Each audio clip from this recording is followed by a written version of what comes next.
Lahat po tayo ay miyembro ng PhilHealth. Pinataas at pinaganda na rin natin ang mga benepisyo, lalo na para sa mga karamdaman na laganap dito sa ating bansa. Kapag kayo po o ang inyong kapamilya ay may sakit sa puso, huwag po kayong mag-alala. Covered na po sa PhilHealth ang pagpapagamot ninyo para sa atake sa puso, sa open heart surgery, heart valve repair o sa replacement. At may Cancer Assistance Fund po tayo.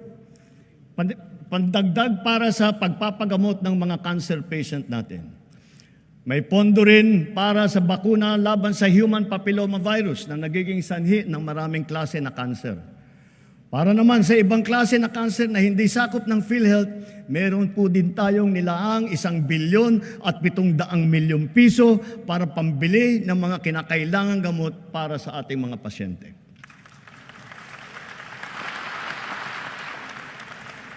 Sa mga nagdadialysis, ang mga session ninyo na 3 beses sa 1 linggo, libre na sa buong taon.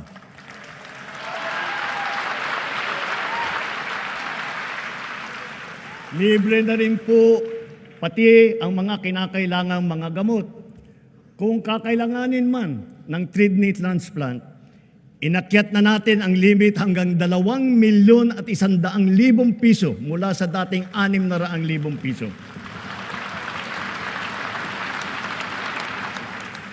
At ngayong taon, covered na rin ng PhilHealth ang mga serbisyo at gamot pagkatapos ng operasyon ng kidney transplant. Kung kailangan talaga na magpa-transplant, huwag po kayong matakot sa gastos dahil sagot na ng PhilHealth.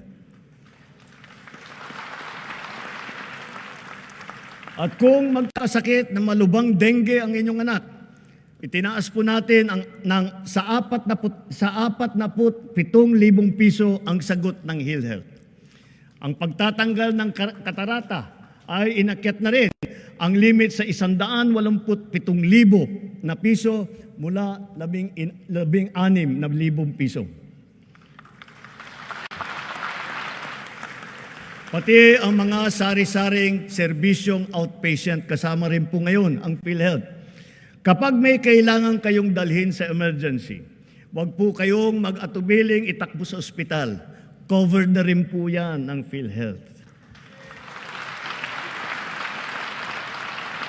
Kapag lumabo ang mata ng inyong anak at kailangan magpasukat ng grado, pati na rin ang pagpapagamot nila laban sa malnutrition, ito rin ay covered na rin ng PhilHealth. At para sa mga PWD, sakop na rin ng PhilHealth ang inyong therapy at rehabilitasyon, pati na rin ang mga mahahalagang kagamitan pang-suporta para sa inyo. Pinabibilis pa natin ang proseso ng pagbayad ng PhilHealth sa mga ospital at mga klinika para naman siguradong maayos at hindi naaantala ang kanilang serbisyo sa mga pasyente. Maaasahan pa rin ng mga pasyente ang medical assistance program kung kulang ang pambayad sa ospital. Mula pumasok ang administrasyong ito, nakapaghatid ito ng tulong sa higit 11,2 milyong Pilipino.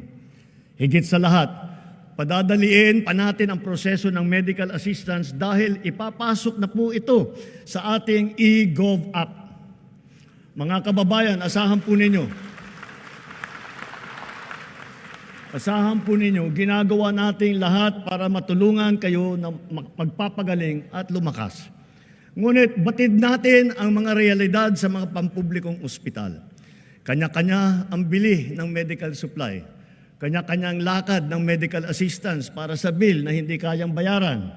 Kaya sa lahat ng aking binanggit na mga haligi na itaguyod na natin, ang bahaging sasagutin ng PhilHealth, ang sari-saring pondo na pamahalaan para sa medical assistance kagaya ng MAIP, PCSO at PAGCOR, at ang karagdagang pondo na ibibigay pa natin sa mga DOH hospital, areglado na ang lahat sa ospital pa lang. Wala nang kailangang pampuntahan o lapitan pa. Ito po